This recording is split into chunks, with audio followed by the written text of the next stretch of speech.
الرحمن الرحيم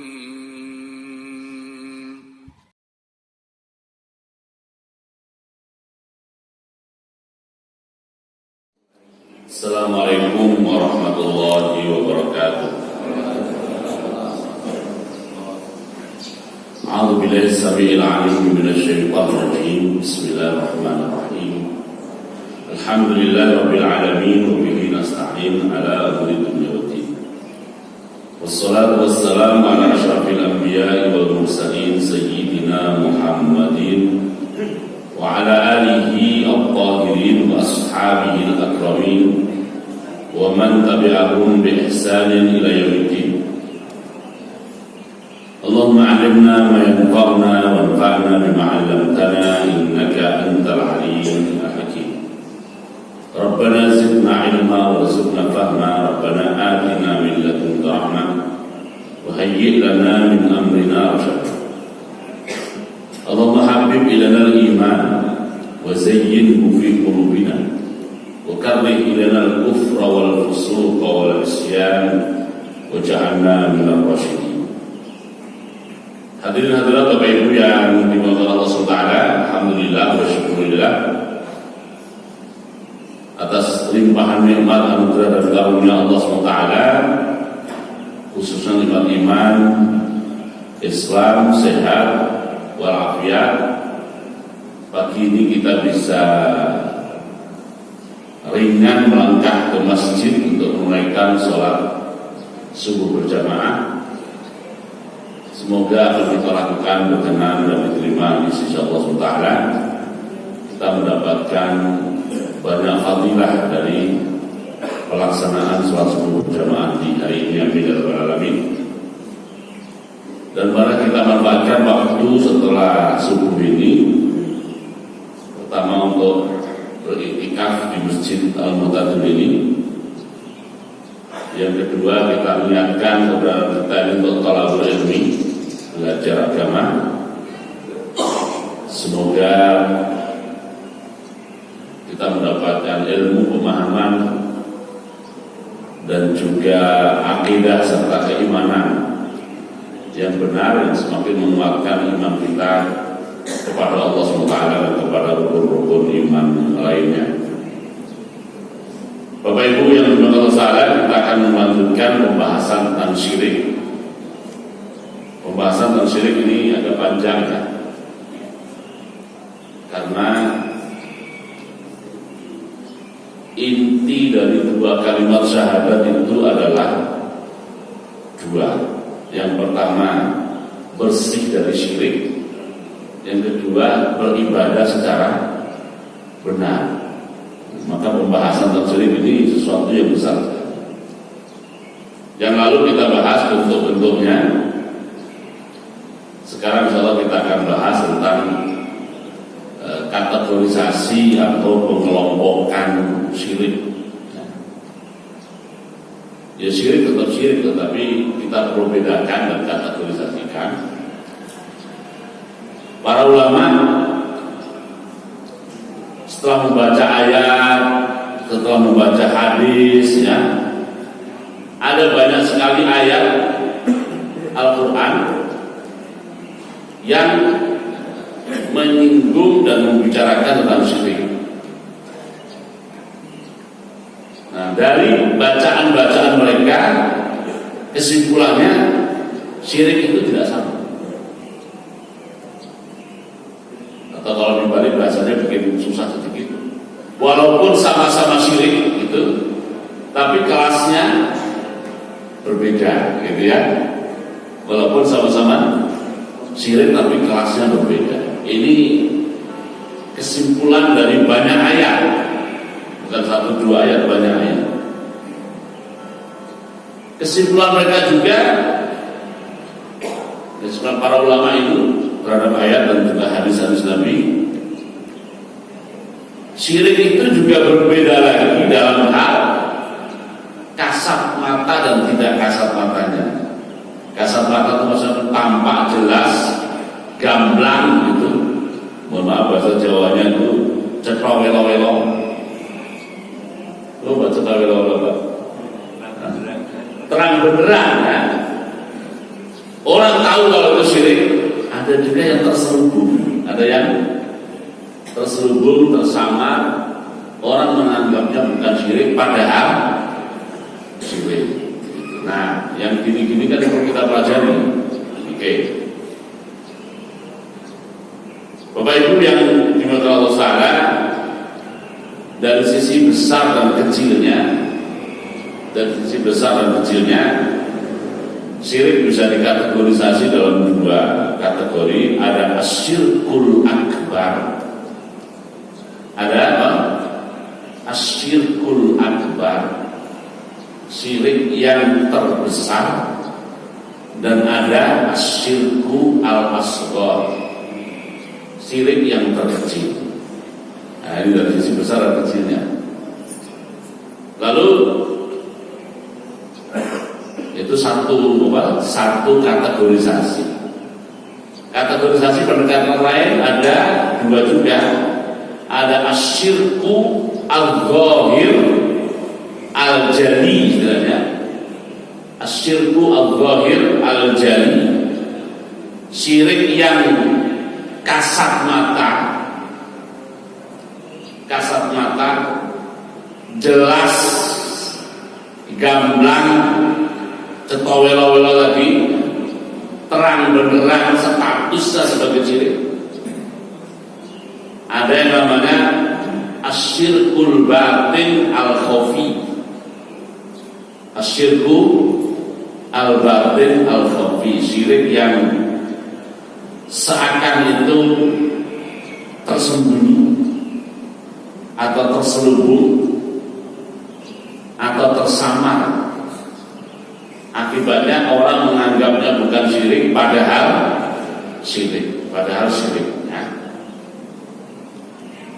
Nah, perlu kita ketahui bahwa walaupun syirik itu asyirkul asghar, syirik kecil, sudah asghar tapi khafi, tapi apa?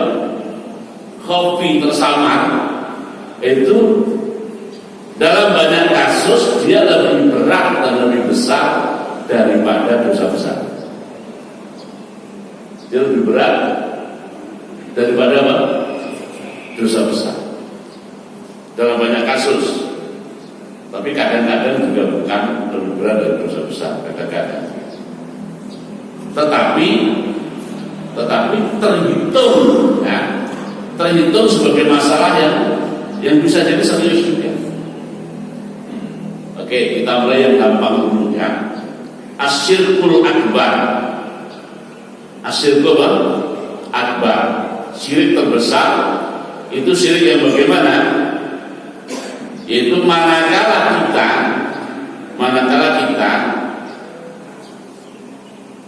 beranggapan, apalagi berkeyakinan,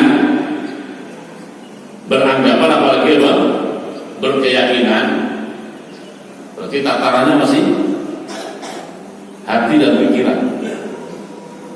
Atau kita melakukan, berarti levelnya apa? Perbuatan. Lagi ya, manakala kita beranggapan atau berkeyakinan, atau kita melakukan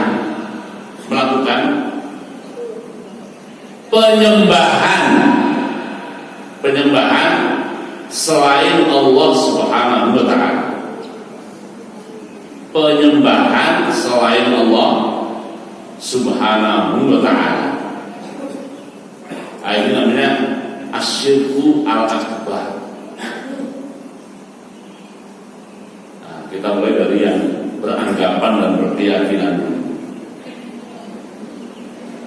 Manakala kita menganggap sesuatu selain Allah, apalagi sampai ketika meyakini sesuatu selain Allah. Sesuatu ini bisa makhluk hidup, sesuatu ini bisa juga bukan makhluk hidup. Kalau kita bicara makhluk hidup itu ya, mohon maaf ya, dalam perspektif Islam, bukan perspektif biologi ya, itu bisa malaikat, bisa jin, bisa juga manusia, bisa juga binatang, bisa juga binatang. Makhluk itu maksud di sini adalah yang bergerak, yang bergerak. Nah, kalau kita menganggap ada makhluk hidup, padahal makhluk itu ciptaan Allah, berhak disembah, apa? Berhak disembah. Maka anggapan itu merupakan syirik terbesar. Dengan Allah atau tanpa Allah. Ini kalimatnya agak akademis sedikit, maaf ya. Dengan Allah atau tanpa Allah. Maksudnya gimana? Dengan Allah itu maksudnya gini, saya menganggap dan meyakini serta mengimani Allah berhak disembah, gitu ya. Tapi bersama dengan Allah, saya juga mengimani dan meyakini selainnya juga berhak disembah. Itu namanya dengan Allah, ya. Tanpa Allah maksudnya apa? Saya sudah tidak percaya dengan Allah SWT. Ya. Saya percaya kepada selainnya. Itu saya maksud dengan kalimat apa? Dengan atau tanpa Allah. Nah, kalau kita punya anggapan seperti itu, punya keyakinan seperti itu, nah juga berarti kita masuk terperangkap dan terjerumus kepada asyirku al-akbar, syirik terbesar, syirik terbesar. Nah, kita harus bersih dari sini. Nah, jadi supaya kita bersih dari situ gimana? Kita harus meyakini hanya Allah. Kalimatnya begitu ya. Kita harus apa? Meyakini hanya Allah yang berhak disembah. Hanya Allah yang berhak disembah. Oke.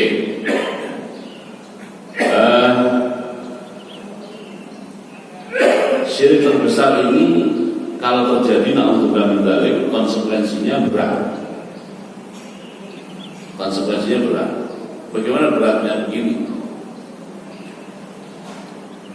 Di akhirat nantinya, misalnya ada manusia waktu di dunia dahulu dia banyak melakukan dosa besar. Dia banyak melakukan dosa besar, tetapi tidak pernah syirik. Pada bahasa lain, semua dosa besar mungkin pernah dilakukan kecuali dosa syirik. Nah, orang dengan kondisi seperti itu masih ada peluang, masih ada peluang untuk dimaafkan oleh Allah SWT. Ada peluang, bukan pasti ya, tapi ada peluang dimaafkan oleh Allah SWT. Oke. Tetapi jika seandainya ada orang dia tidak pernah melakukan dosa besar selain syirik, ya, dia tidak pernah melakukan dosa besar selain syirik, tetapi dia terjerumus pada asyirkul akbar, syirik terbesar. Dia kehilangan peluang di akhirat nantinya. Dia kehilangan peluang untuk mendapatkan permaafan dan pengampunan Allah SWT. Berarti urusan serius sudah serius, Pak. Ya? Hasil pelajaran serius sudah serius. Dalam pandangan manusia kan pelaku dosa besar itu, mohon maaf, selain syirik itu kan mungkin membunuh, berzina, ya kan? Yang jahat-jahat aja kan? Mencuri, lebih tinggi dari mencuri, merampok. Kalau bahasa Jawa dulu tuh moh lima tapi mohnya hilang jadi limo ya. Bukan mau lima tapi moh ya. Moh lima tapi mohnya hilang jadi apa? Limo-limonya dilakukan ya. Maling, terus apa? Madon, terus madak, main, satu lagi, satu limo katanya. Umpamanya itu semua dilakukan, jahat itu ya kan, jahat sekali. Tapi catatan di sisi Allah SWT dia tidak pernah terjerumus ke dalam syirik besar. Itu ada peluang. Ya jangan diandalkan juga sih ya, tapi apa? Ada peluang untuk dimaafkan oleh Allah SWT. Tapi walaupun dia tidak pernah 5 hal tadi, tapi dia terjerumus pada kemusyrikan, kehilangan peluang untuk dimaafkan oleh Allah SWT. Nah untuk bilamin, gitu ya. Oke, ya. Itu menyembah selain Allah. Nah ini perlu kita ulang lagi nih, menyembah ini ya. Kita sudah pernah bahas, tapi kita ulang lagi. Disebut menyembah atau beribadah manakala terpenuhi 2 unsur sekaligus, tunduk secara sempurna dengan cinta bersenyawa dan menyatu dengan perasaan cinta juga secara sempurna. Oke, itu syirik besar. Nah, kok begitu galak banget itu ya? Lah yang bikin aturan galak ini bukan ustaz, bukan ulama, tapi Allah sendiri bikin aturan. Allah sendiri bikin aturan, dan juga aturan itu disampaikan oleh Rasulullah SAW. Di surat An-Nisa Allah berfirman, ada 2 tempat di surat An-Nisa, ya. Innallaha, sesungguhnya Allah SWT la yaghfir, tidak akan memberikan pengampunan. Innallaha la yaghfir, tidak akan memberikan pengampunan. Apa yang tidak ada Allah? An yushraka bihi, manakala ada sesuatu yang disyirikkan dengan Allah SWT. Ada sesuatu yang disyirikkan dengan Allah SWT, itu tidak diberi pengampunan. Terus Allah berfirman, wa yaghfiru ma duna dzalika, dan Allah SWT akan mengampuni dosa apa saja asal kelasnya itu di bawah sini.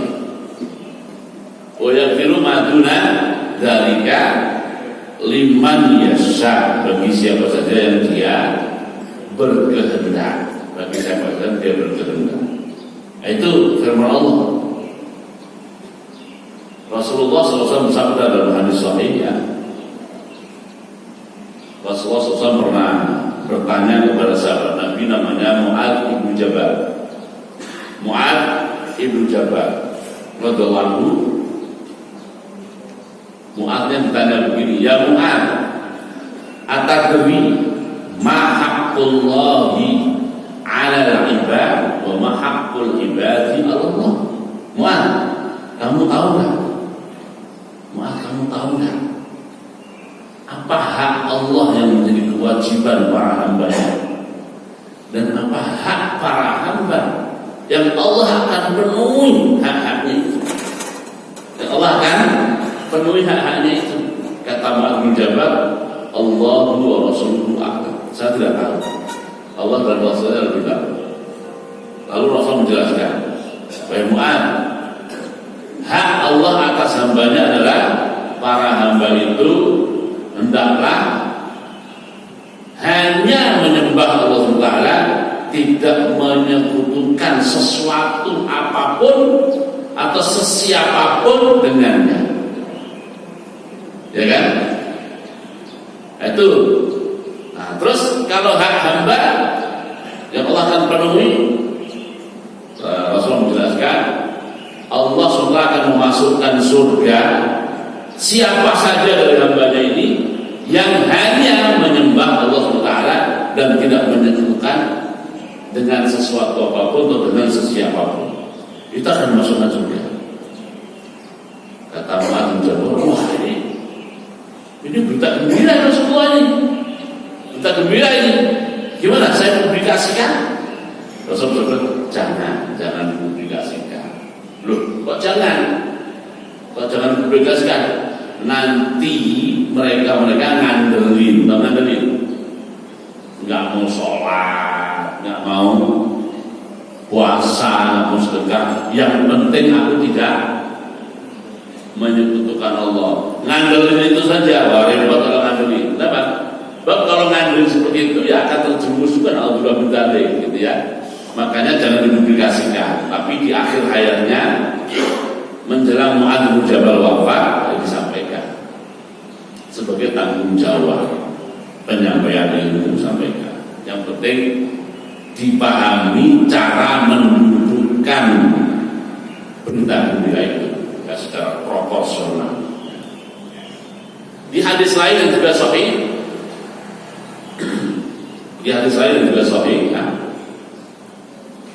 diceritakan bahwa di akhirat nanti ada seorang manusia yang waktu di dunia dosa apa saja pernah dilakukan oleh dia. Apa saja dosa pernah dilakukan, ya. Oke. Begitu di akhirat disidang oleh Allah SWT, kamu ini apa yang belum kamu lakukan, ya kan? Apa saja sudah kamu lakukan, ya kan? Apa saja sudah lakukan dosa, ya kan? Allah bertanya, kamu punya harapan enggak? Dengan track record seperti ini, kamu punya harapan enggak? Kata hamba itu enggak punya harapan. Enggak punya harapan. Benar Allah berfirman, walaupun track record kamu seperti itu, tetapi ada satu kartu. Ada apa? Satu kartu. Itu penjelasan tentang track record tauhidnya. Penjelasan tentang apa? Track record tauhid dia. Padahal catatan keburukannya itu berlembar-lembar. Ini hanya ada satu kartu. Di situ terekam bahwa dia tidak menyekutukan Allah SWT. Dengan bahasa lain, dia punya rekaman la ilaha illallah di kartu itu. Allah berfirman pada dia, kamu tetap layak berharap. Kenapa? Ini ada catatan ini. Kata hamba itu, ya Allah, katanya, satu kartu. Sedangkan catatan keburukan apa tadi? Berlembar-lembar. Apa artinya untuk kartu? Allah berfirman, jangan kamu sepelekan, ya. Lalu ditimbanglah catatan lembaran-lembaran keburukan dia itu disaruh satu bejana. Kan timbangan itu yang paling sederhana begini kan, kayak logo pengadilan itu, ya. Taruh satu bejana, terus ditaruh satu kartu. Ternyata satu kartu itu mengalahkan yang berlembar-lembar catatan keburukan. Nah, jangan dianggap sepele satu kartu ini. Nah, akhirnya dengan modal track record satu kartu la ilaha illallah itu, Allah memasukkan dia ke dalam surga. Ya.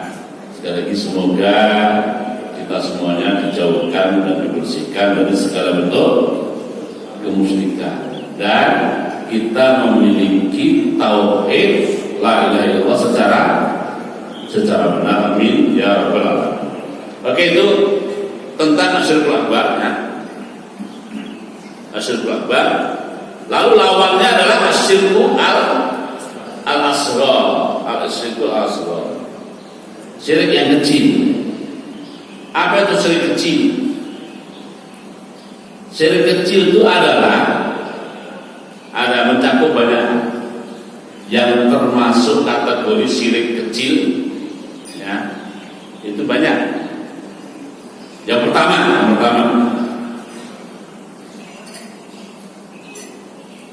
kita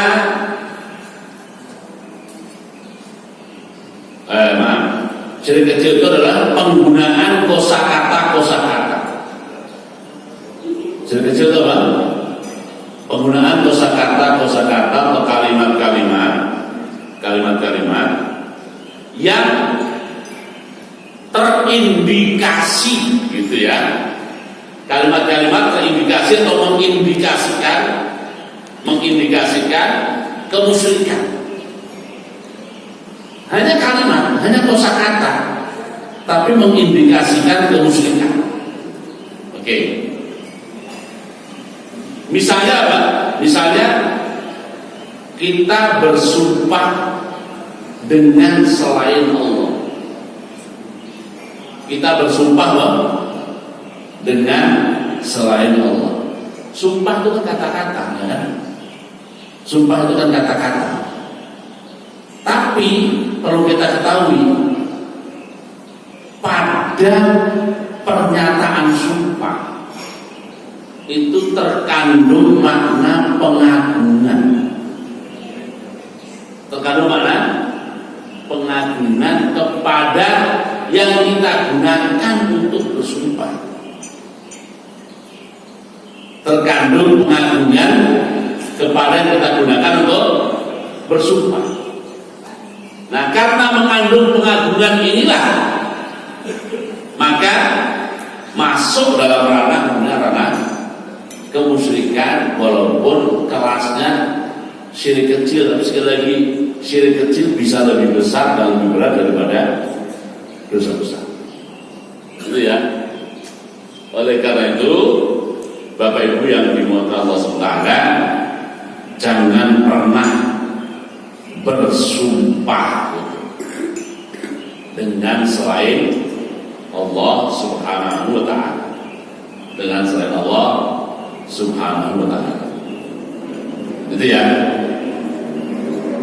Ini di sini pernah ditanyakan sumpah pocong. Kalau sumpah pocong bagaimana? Wallahu a'lam, yang saya pahami, sumpah pocong itu ya bisa dua ya. Kalau sumpahnya menyebut nama Allah, pocong itulah siap menanggung risiko sumpah sampai menjadi pocong, gitu ya. Nah gitu. Artinya sumpahnya tetap benar menyebut apa?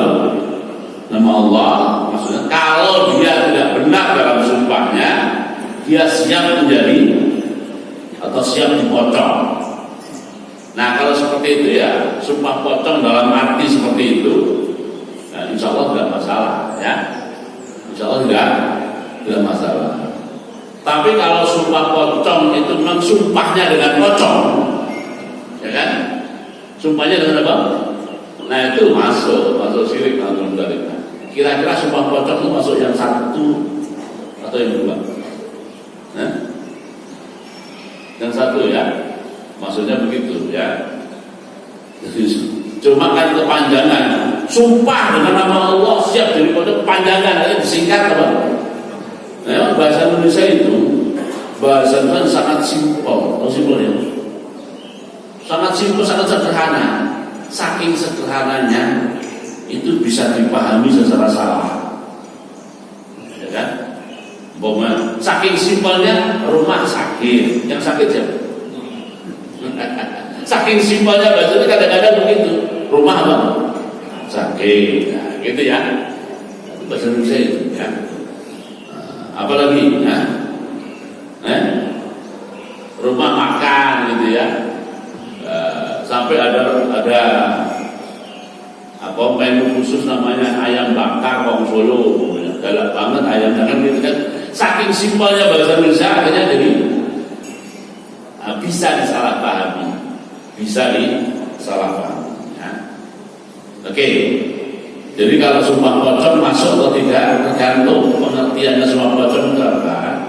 Kalau pengertiannya adalah sumpah dengan menyebut nama Allah dan dia siap menanggung konsekuensi dari sumpahnya yang berupa siap dipocong atau menjadi pocong, nah insya Allah itu tidak masuk syirik. Tapi kalau memang sumpahnya dipocong beneran, nah, ya masuk kategori syirik. Nah, ulang ya. Kenapa begini? Ini didasarkan pada hadis Rasulullah SAW.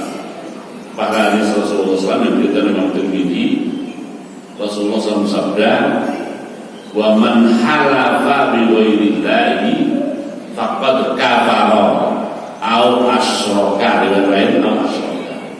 Siapa yang bersumpah dengan selain Allah, maka ia telah benar-benar kufur atau telah benar-benar terperosok dalam kemusyrikan. Itu. Oke. Itu yang pertama. Yang kedua adalah penggunaan kalimat-kalimat yang bisa disalahpahami atau bisa diindikasikan sebagai bentuk kemusyrikan. Kalimatnya bisa iya, bisa tidak, ya. Bisa iya, bisa tidak.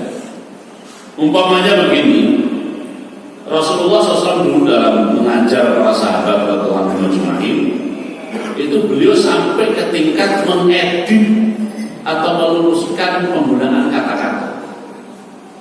Mengedit atau meluruskan penggunaan apa? Kata-kata. Ya.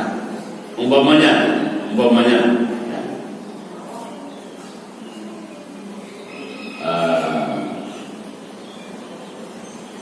Dalam bahasa Indonesia ini umpamanya ya, terjemahnya. Atas kehendak Allah. Ini segera contoh ya, maaf ya.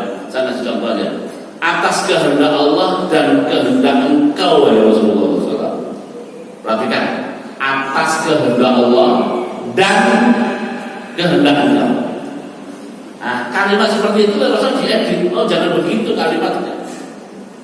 Atas kehendak Allah, kemudian atas kehendak engkau. Nah, gitu. Tidak menggunakan kata-kata dan, tapi menggunakan kata-kata apa? Kemudian. Untuk menunjukkan levelnya berbeda, tidak sejajar levelnya. Nah, kenapa? Karena kalimat atas kehendak engkau, atas kehendak Allah dan kehendak engkau itu bisa diindikasikan sebagai menyekutukan Allah. Nah, kalimatnya bisa. Kenapa bisa? Ya bisa iya, bisa tidak. Bisa syirik, bisa tidak. Nah, kalau kalimat seperti itu memang batin dan hati kita meyakini seperti itu sama dan selevel, maka masuk kategori syirik, gitu ya. Nah, karenanya Rasulullah SAW mengajari supaya definitif tidak syirik gimana? Supaya definitif tidak syirik adalah gunakan kalimat sambung kemudian. Gunakan kalimat sambung apa? Atau kata sambung yang berbunyi kemudian, ya. Oke, ini syirik asghar yang berupa kata-kata. Ada dua ya. Yang pertama tadi adalah sumpah dengan selain Allah. Yang kedua, penggunaan redaksi kalimat yang bisa diindikasi sebagai kemusyrikan. Oke. Nah, yang kedua itu contohnya banyak. Dari penggunaan kata-kata atas kehendak Allah dan kehendak engkau. Kita edit atas kehendak Allah, kemudian atas kehendak Allah dengan pertolongan Allah, umpamanya, lalu dengan pertolongan Anda. Kali kata lalu atau kemudian, gitu ya. Bukan dan ya. Oke, pertolongan ya. Oke.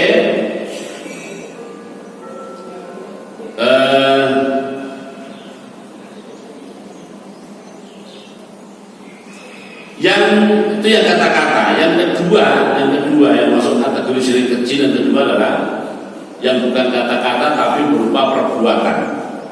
Berupa apa? Perbuatan. Jadi bukan kata-kata tetapi sudah perbuatan. Oke. Seperti apa? Nah, seperti perbuatan. Misalnya, ini di sebagian orang kadang-kadang dilakukan ini, menggunakan kalung.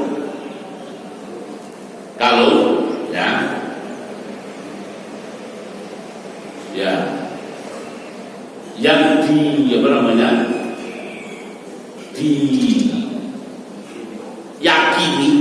diyakini kalau itu bisa menolak bala, umpamanya bisa tolak bala. Tapi yang di luar kausalitas ya, yang bukan apa, yang kausalitasnya itu tidak jelas, maksudnya sulit ya dipahami. Nah, ini perlu jelas dulu ya. Misalnya waktu pandemi kemarin kita juga pakai model begitu, tapi masker, ya kan? Masker, tapi masker kan kausalitasnya jelas untuk menahan, karena ada makhluk kecil namanya virus, ya kan? Supaya dia tidak bisa terobos masuk ke alat pernafasan kita. Nah, itu kan kausalitasnya bisa dijelaskan dengan mudah. Tapi kalau nolak virus itu gimana hubungannya? Kan kausalitasnya nggak jelas, gitu ya. Nah, umpamanya begini-begini, itu perbuatan. Saya cuma pakai kok, saya tidak menyembah, saya tidak menyembah kalung ini, gitu ya. Nah, tapi enggak, ini masuk perbuatan asyirkul asghar. Apa? Perbuatan asyirku al-asghar. Ada lagi umpamanya, semoga di sini tidak ada ya. Semoga di sini tidak ada. Ada penyakit Bapak Ibu yang menurut saya namanya penyakit ain. Penyakit apa? Penyakit ain. Semoga nggak ada sih. Tapi kalau ingin paham atau membayangkan penyakit ain seperti apa, itu dia lebih tinggi kelasnya dari latah. Penyakit ain itu lebih tinggi kelasnya dari apa? Nah, latah itu level di bawahnya penyakit ain. Ya, tahu latah ya Bapak Ibu ya. Saya juga baru tahu latah di Jakarta. Waktu di kampung nggak tahu latah. Tidak kenal latah itu. Ya walaupun dengar kata-kata latah, maksudnya adalah niru-niru gitu ya, niru-niru. Tapi saya tidak melihat realita latah seperti apa baru di Jakarta. Ya. Jadi dulu kita mahasiswa bertetangga gitu. Nah, tetangganya tuh punya pembantunya tuh latah. Itu suka digodain oleh apa? Oleh anak-anaknya yang dia bantu itu. Dia lagi ngeluarin apa? Teh panas. Mau disebutkan ke kita sebagai tamu, ya kan? Anaknya godain, ya kan? Jatuhin gitu. Itu dijatuhin beneran tuh teko, sehingga tehnya tuh tumpah mana-mana. Nah, dengan kata-kata jatuhin itu dia ke bawah. Namanya latah. Jadi kata-kata kita itu bisa mempengaruhi perilaku orang. Latah namanya kan. Nah, semoga kita semuanya aman dari penyakit latah ini juga ya. Dan lebih buruk dari latah itu namanya penyakit ain. Nah, saya cerita dulu penyakit ain. Penyakit ain ini asal-muasalnya itu adalah hasud, iri. Awal mula terbentuknya penyakit ain itu iri. Seseorang iri, ya, dengki, ya. Orang kalau iri itu pandangan matanya berubah, cara dia melihat, cara dia memandang berubah, berubah kan? Jadi misalnya, mohon maaf nih, dalam satu sekolah ya. Di kelas ada teman satu kelas itu orang yang ganteng, ya kan? Gitu ya. Ini pikiran anak-anak nih. Temen itu kok ganteng, udah ganteng, kaya raya, udah begitu pinter pula. Nah gitu kan? Lalu ada temannya iri pada dia, dan duduknya sudah. Kira-kira liriknya bagaimana? Pasti melirik dengan rasa kebencian, ya kan? Dengan rasa apa? Kebencian. Nah, tapi yang namanya benci itu kan kekuatannya juga beda-beda antara satu orang dan orang lain. Ya anggap saja lah kalau level benci itu dari 1 sampai Ada orang yang kadar bencinya itu cuma 1%, gitu ya. Ya benci juga. Nah, itu pasti pandangan matanya itu yang 1% itu kelihatan. 1% itu tentu akan semakin kelihatan kalau kadar bencinya berapa? 10%, ya kan?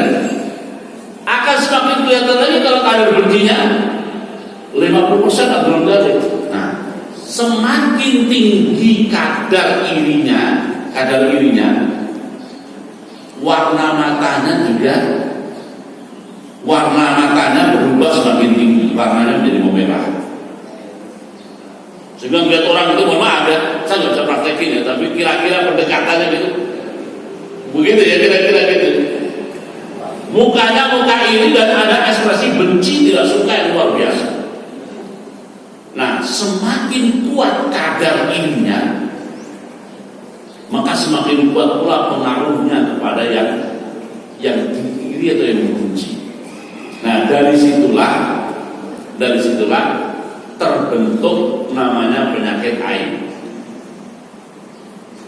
Oke. Sihir itu kebanyakan mainnya lewat mata. Sihir kebanyakan mainnya lewat apa? Jadi orang yang disihir itu dipengaruhi dengan cara dilihat, dipandang matanya. Makanya salah satu cara supaya sihir orang itu tidak mempan, kita jangan melihat mata dia, karena dia akan mempengaruhi kita lewat pandangan matanya. Tapi sekarang sihir sudah berkembang lewat suara, ya kan, menghipnotis lewat suara. Makanya sekarang banyak telepon yang menghipnotis orang.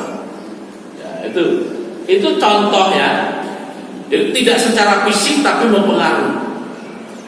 Nah, saya mau cerita tentang ain dulu. Nah, begitu sudah sampai menjadi penyakit, irinya itu sudah menjadi apa? Penyakit. Maka orang sudah kena penyakit ini namanya kena penyakit ain. Kena penyakit apa? Ain, gitu. Nah, kalau sudah menjadi penyakit ain, ini problem. Jika dia takjub kepada sesuatu, takjub kepada sesuatu dan tidak mengucapkan masya Allah atau tidak mengucapkan subhanallah, yang ditakjubi itu akan terkena malapetaka gara-gara penyakit ain itu. Terkena malapetaka gara-gara apa? Penyakit ain itu. Oke.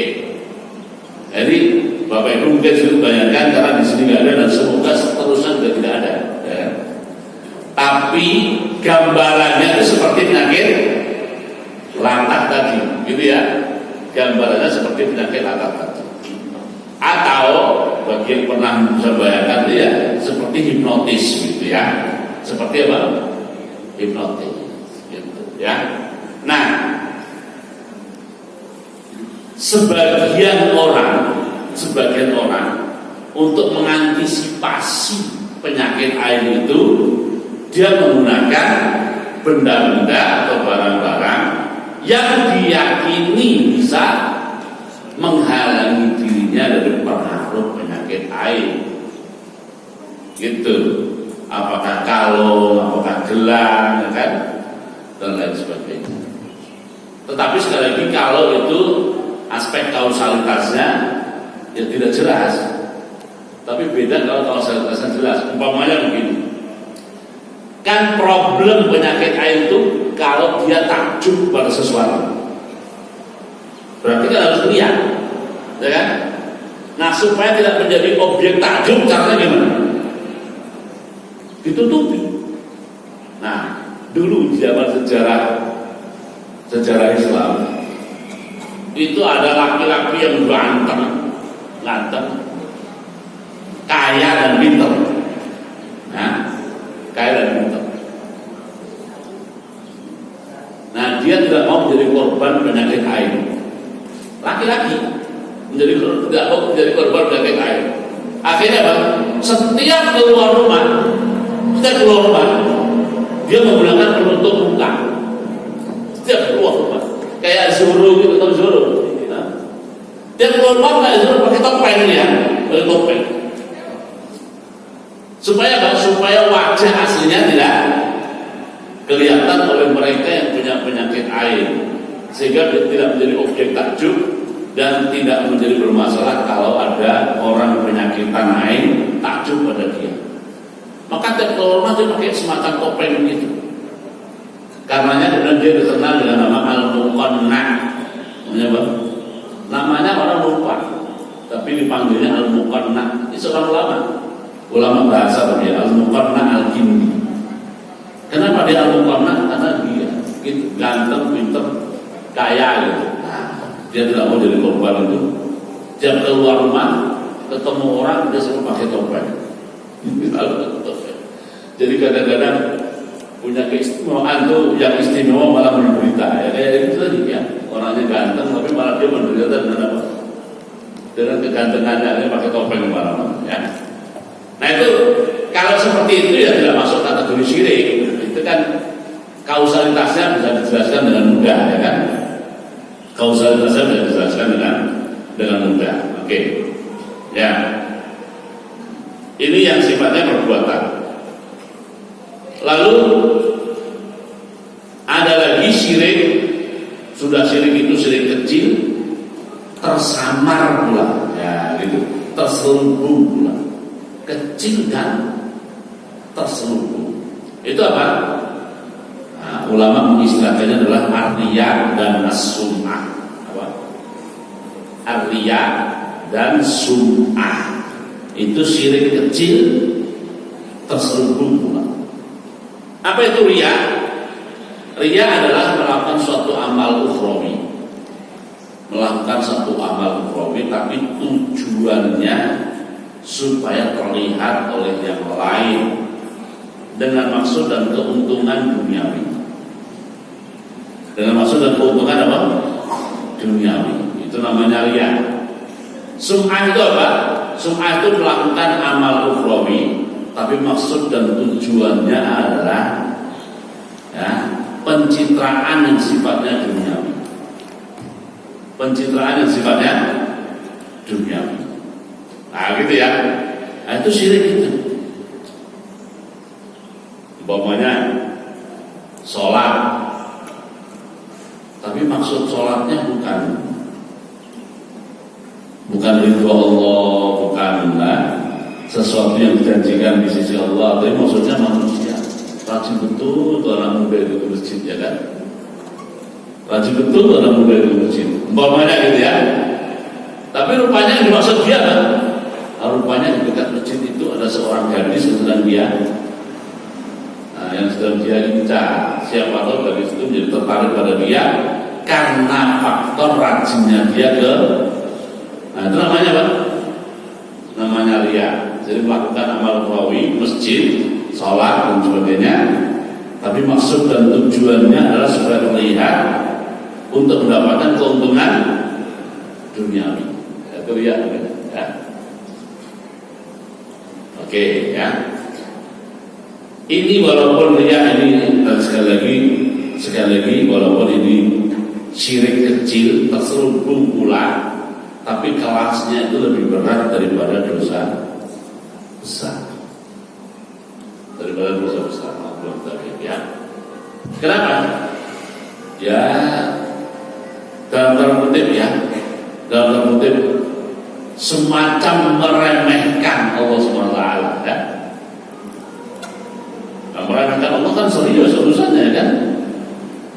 Jadi kenapa meremehkan? Dan kamu itu sholat. Sholat itu kan simbol ibadah kepada Allah. Tapi ternyata yang kamu sembah dengan sholatmu itu, yang kamu sembah bukan Allah. Yang kamu sembah siapa? Target duniawi tadi. Target duniawi tadi. Na'udzubillah min dzalik. Kalangan tasawuf, kalangan sufi itu banyak mendalami aspek itu.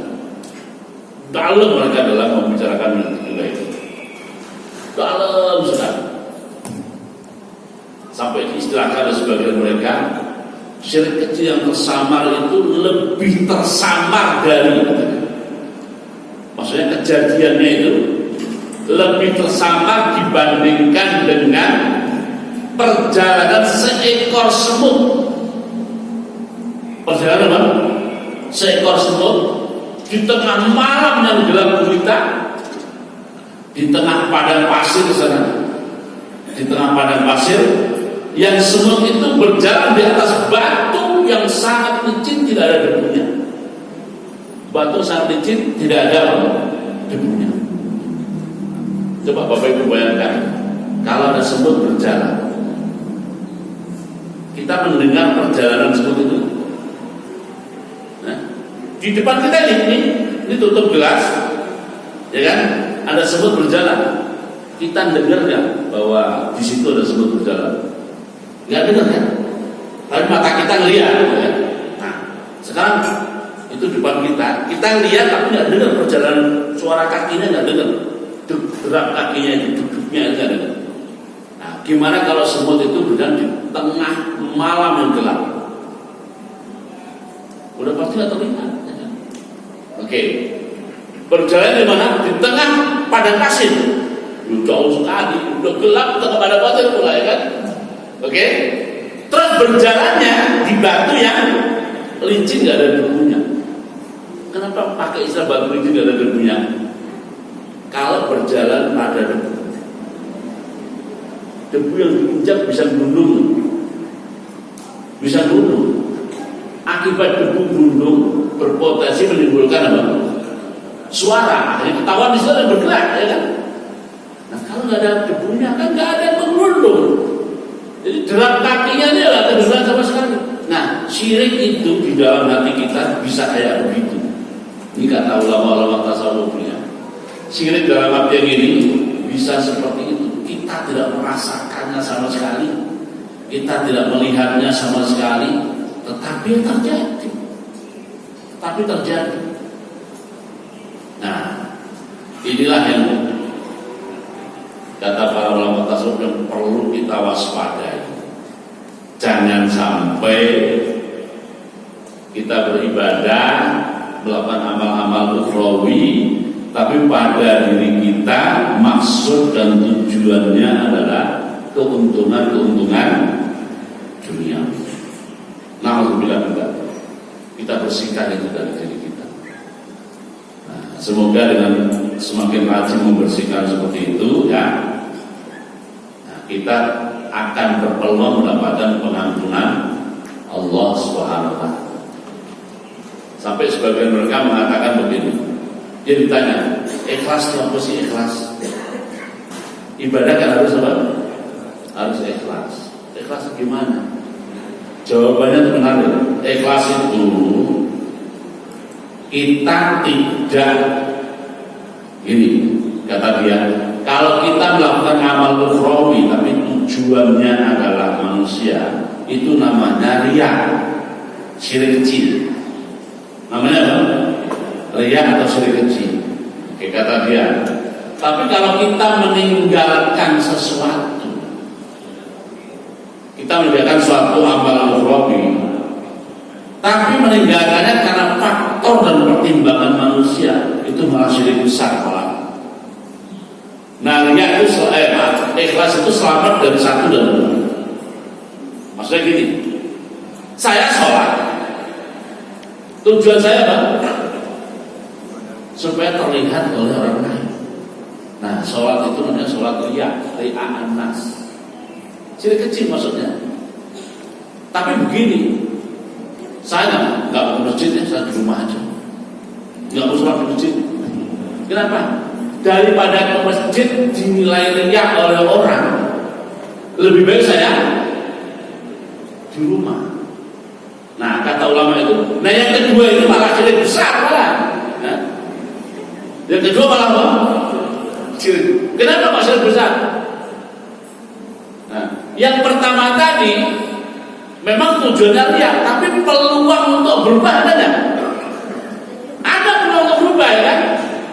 Tapi memang niatnya untuk keluar rumah, masjid, supaya terlihat oleh itu. Saya dianggap sebagai orang sholat rajin masjid. Mungkin itu, tapi begitu sampai ke masjid berubah. Kayak begini kan nggak ada pahalanya. Soalnya ikhlas beneran, kan bisa begitu, ya kan? Tapi kalau saya nggak mau masjid daripada dianggap pamer, mendingan di rumah aja. Jadi dia nggak ke masjid kan? Itu malah syirik besar kan? Nah, ikhlas itu selamat dari satu dan selamat dari dua. Nah itu hari-hari itu kita mengatur itu Bapak Ibu ya. Dulu ada seorang ulama, kalau bahasa kita kiai lah. Ada seorang kiai, dia punya anak laki-laki itu nakalnya luar biasa. Waktu kecil ya. Akhirnya si anak itu dari kiai juga sih, dari ulama juga. Tapi waktu kecil nakal. Nah, zaman dulu di pendidikan zaman dulu, kalau anak nakal obatnya digebuk, ya kan? Zaman dulu gitu ya. Pokoknya nakal itu obatnya apa? Obatnya gebuk zaman dulu ya. Nah bapaknya itu selalu pegang gebuk. Begitu nakal dan gebuk, cuma bapaknya punya perilaku begini. Setiap kali mau memukul, itu stop dulu tuh alat pukulnya itu. Stopnya tuh apa? Dia menata lihat dan hatinya. Saya mukul itu demi apa?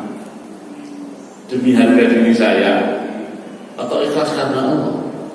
Nah, kata anaknya, mumpung dia belum selesai menata hatinya, saya kabur dulu. Kata anaknya, mumpung dia belum selesai menata hatinya, saya kabur duluan. Gitu ya. Nah, oke, supaya jelas akan ditambah cerita begini. Umpamanya ini saya seorang ustaz, umpamanya ya, saya dikenal sebagai seorang ustaz. Terus siang hari di bulan Ramadan, siang hari apa? Di bulan Ramadan di dekat rumah saya ada anak muda ngerokok. Siang hari bulan Ramadan di dekat rumah saya apa? Ada anak muda ngerokok. Padahal saya sudah janjian dengan jamaah Muqtadur yang mau silaturahim ke rumah. Oke? Kan ada kemungkinan jamaah Muqtadur nanti lihat anak muda tadi yang rokok di dekat rumah. Itu kan di pikiran saya banyak tuh. Sama kedatangan jamaah Muqtadur, ya, oleh jamaah Muqtadur saya dikenal sebagai seorang ustaz. Ternyata realitanya pas orang Muqtadur mau datang, dekat rumah saya siang hari Ramadan ada anak muda rokok. Nah, kemungkinan besar saya akan mengingkari anak muda itu kan? Kemungkinannya kan? Nah, pertanyaannya, kenapa saya mengingkari dia? Karena Allah atau karena saya?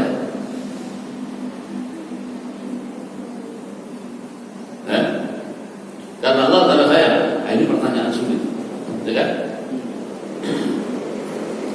Bisa jadi saya mengingkari dia karena saya takut citra saya jatuh pas orang Muqtadur datang, anak muda rokok ke rumah saya. Nah, karena saya takut dengan citra jatuh itulah maka saya mengingkari. Berarti lillahi ta'ala ya? Kan tidak lillahi ta'ala. Pengingkaran saya tidak lillahi ta'ala ya? Karena demi kepentingan apa? Kepentingan saya sendiri, bukan demi Allah SWT. Nah, inilah yang disebut oleh ulama udah syiriknya syirik kecil, terselubung dan tersama pula. Lolanya rumit memang. Tapi ya sekali lagi, hari-hari itu kita selalu diminta memanage supaya begitu, supaya tidak syirik. Nah, inilah yang dibicarakan para ulama-ulama tasawuf. Jangan sampai kayak gitu masuk dalam hati kita. Karena ya kelihatannya kita sepintas selalu kayak menegakkan amar ma'ruf dan munkar, tapi bukan amar ma'ruf dan munkar, menegakkan kepentingan dan urusan pribadi. Gitu ya. Begitu. Oke, sementara itu dulu yang bisa kita jelaskan pada pertemuan di pagi hari ini. Anda mau sampaikan? Silakan Pak.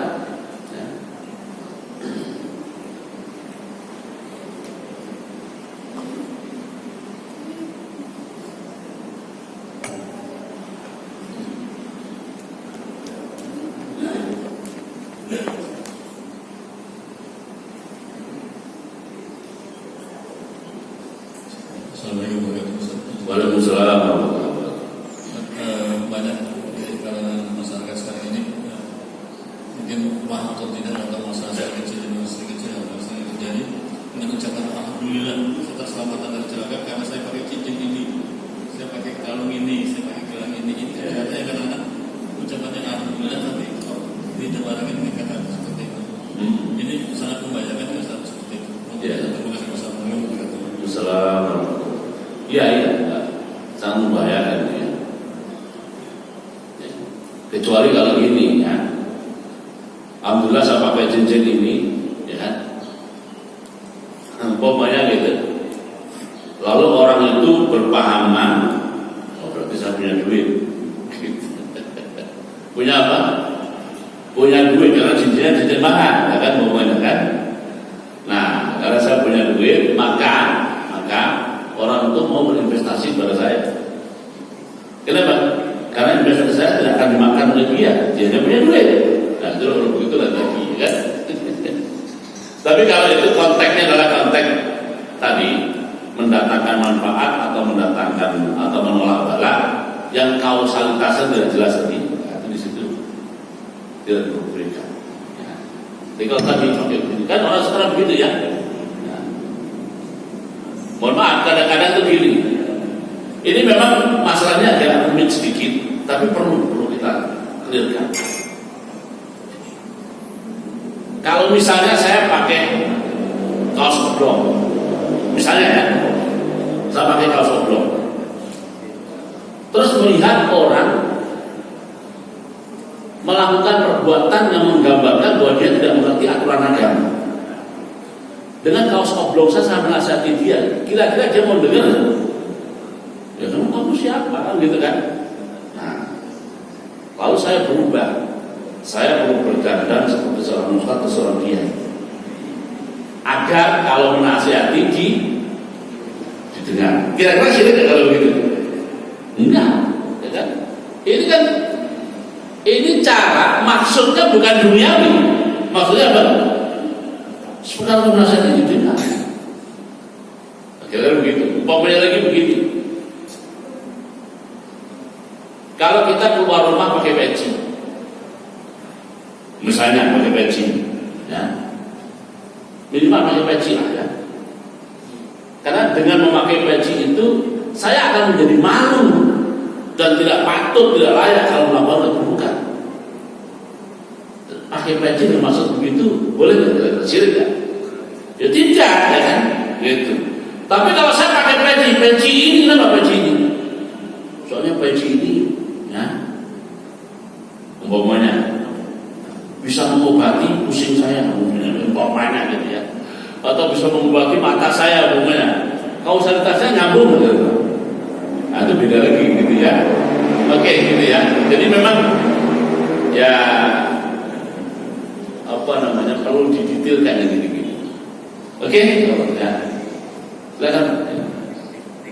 Assalamualaikum warahmatullahi wabarakatuh. Waalaikumsalam. Terima kasih Ustaz. Ingin bertanya masalah perlakuan atas sumpah. Bagaimana ada seseorang yang selalu mengucapkan wallah. Yang kedua terhadap sumpah jabatan. Demi Allah saya bersumpah pada nama jabatan XXX. Nah ini bagaimana? Ya.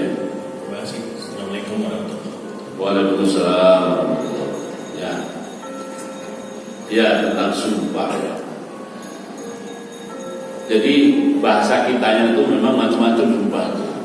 Ada sumpah yang kembang bibir. Sumpah apa? Kalau bahasa Jawa kembang lambing. Itu sudah jadi apa namanya? Udah jadi rem-remnya bibir dia loh sumpah. Sumpah kayak itu tuh istilahnya adalah al-yamin lagwi. Tidak bagus ya. Jangan membiasakan untuk sering-sering bersumpah. Karena sumpah itu kan dengan menyebut nama Allah. Masa nama Allah itu dipakai apa namanya? Jadi dalam konteks seperti itu tidak bagus. Tapi seandainya terjadi secara hukum, secara apa? Itu masa tertentu namanya al-yamin lagwi. Terjemah kasarnya itu adalah kembang api itu, kembang api. Nggak berkonsekuensi hukum itu, nggak berkonsekuensi hukum. Cuma secara moral, secara akidah tidak bagus karena nama Allah dipakai untuk hidayah begitu. Jadi kembang api yang tidak tepat.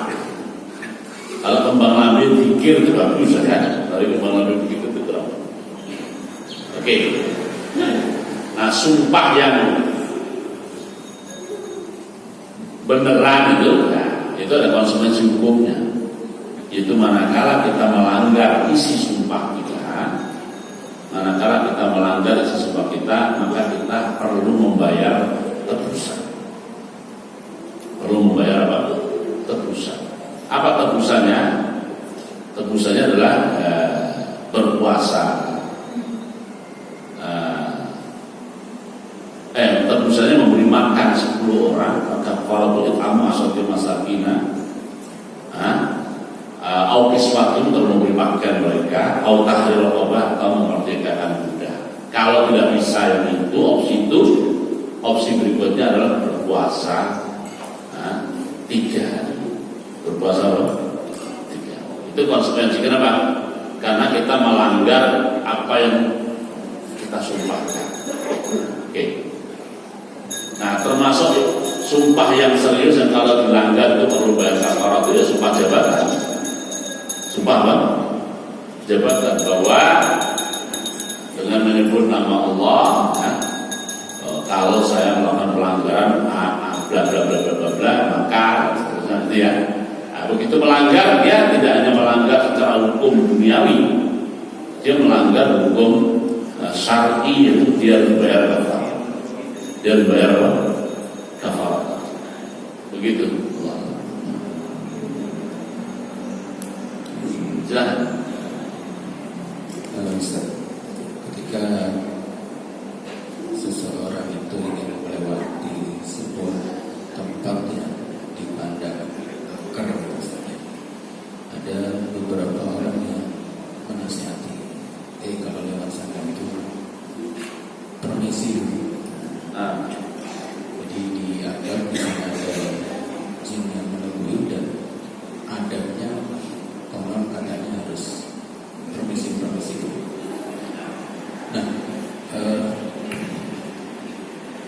sampai tahapan mana sikap seperti ini bisa masuk ke dalam syirik? Ya.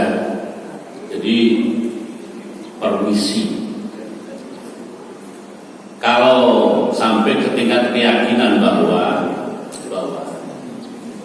yang di situ dan penunggu di situ, gitu ya, itu bisa menimpakan madharat atau memberi manfaat pada kita, yang masuk syirik. Kalau sampai ke tingkat itu, oke.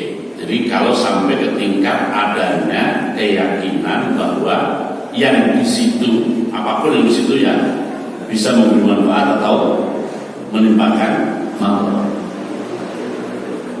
Oke, tapi kalau kita lewat tempat yang angker atau kita merasa angker, merasa ngeri, lalu kita berpikir, bukan permisi tapi apa? Berpikir ya, menyebut nama Allah ya.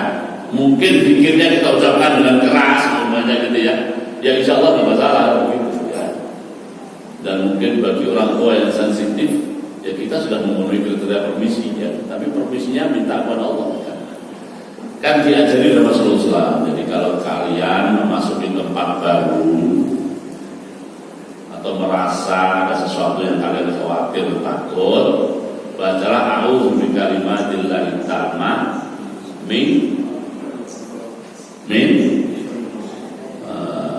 gimana kalimatnya jadi lupa. Min kulli syaitonin min kulli tiba-tiba lupa kan. Tetap habis ini jenguk bayi jadi tercampur dengan doain bayi ya. Min syarri ma khalaq. Min syarri a'udzu bikalimatillahi tammah min syarri ma Jadi aku berlindung dengan kalimat-kalimat Allah yang sempurna dari keburukan atau kejahatan apa saja yang Dia cipta, yang Allah ciptakan. Kenapa tadi bercampur? Kan doa lihat bayi mirip-mirip begitu ya. Uidulka bi kalimat dari taman min syaitanir rajim wa min kulli ainin lama. Boleh disebut bayi. Oke ya.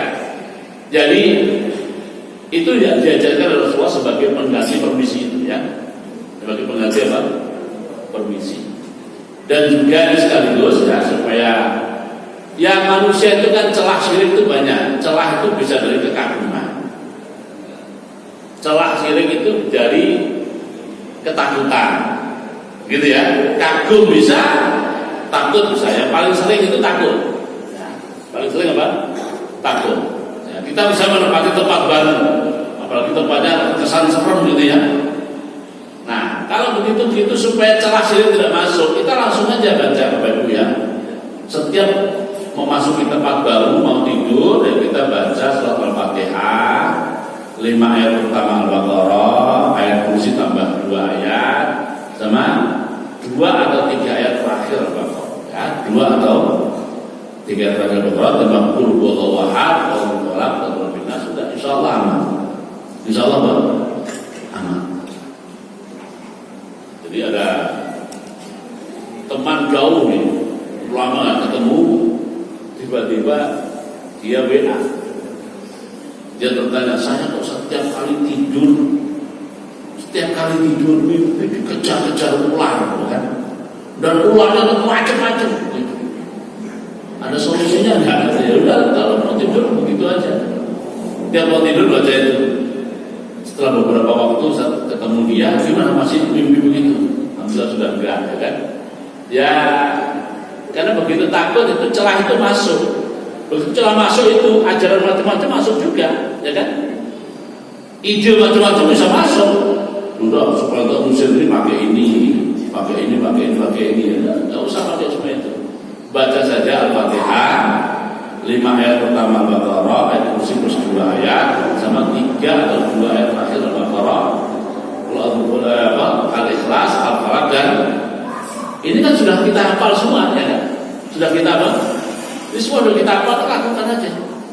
Itu tiap memasuki tempat baru, apalagi ada nuansa serem-serem, dan insyaallah itu jaminan dari Rasulullah SAW, kan? Jaminan dari Rasulullah SAW. Oke, silakan. Ya, silakan Pak.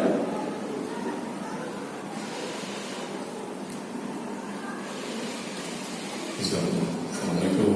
Assalamualaikum. Ya. Obat kita kan banyak sugesti kepada obat, kepada dokter atau kepada tabib. Kalau nggak ke sana penyakit sembuh gitu. Ya. Kemudian setelah itu kekaguman tadi meyakini seseorang itu, wah kalau dia nanti mimpi itu selesai urusan itu. Meyakini seperti itu apakah termasuk siapa? Ya. Insyaallah ya, kalau yang begitu selama yang dia bicarakan itu kausalitasnya bisa dijelaskan dengan mudah, ya. Insyaallah ya. Pokoknya saya pusing, pokoknya gitu ya. Pusing saya itu akibat ada rasa nyeri di sini. Nah, untuk menurunkan nyeri itu pakai obat ini, dan ini istilahnya sudah mujarab ya. Sudah sesuatu yang sebenarnya eksperimen, sudah terbukti cara eksperimen. Nah, kalau konteksnya kausalitas itu insyaallah masih aman dari sisi akidah. Sama dengan orang ini, pokoknya pulang kampung, kalau memegang setir dia, memegang orang ya, setir dia insyaallah aman, insyaallah ya kan. Bukan yang non kausalitas ya. Jadi dia saya sudah berkali-kali bersama dia, kalau yang nyetir dia supirnya halus, ya kan, walaupun lembut tapi tetap perhitungan. Nah, misalnya kayak gitu, insyaallah masih aman, ya. Tapi supaya aman juga secara akidah, kita kasih kalimat yang lain, tambahan kalimat. yang mengindikasikan tauhid kita. Ya insya Allah umpamanya, ya, insya Allah kita bukan percaya pada dia, tapi ya kita tetap kepada Allah SWT. Umpamanya begitu ya.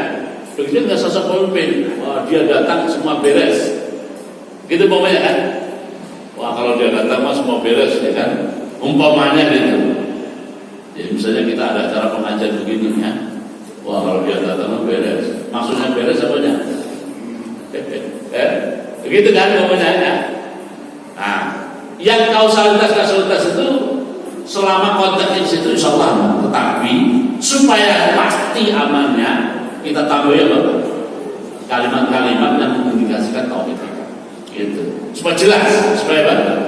Supaya jelas. Begitu. Oke, ya. Cukup? Ya.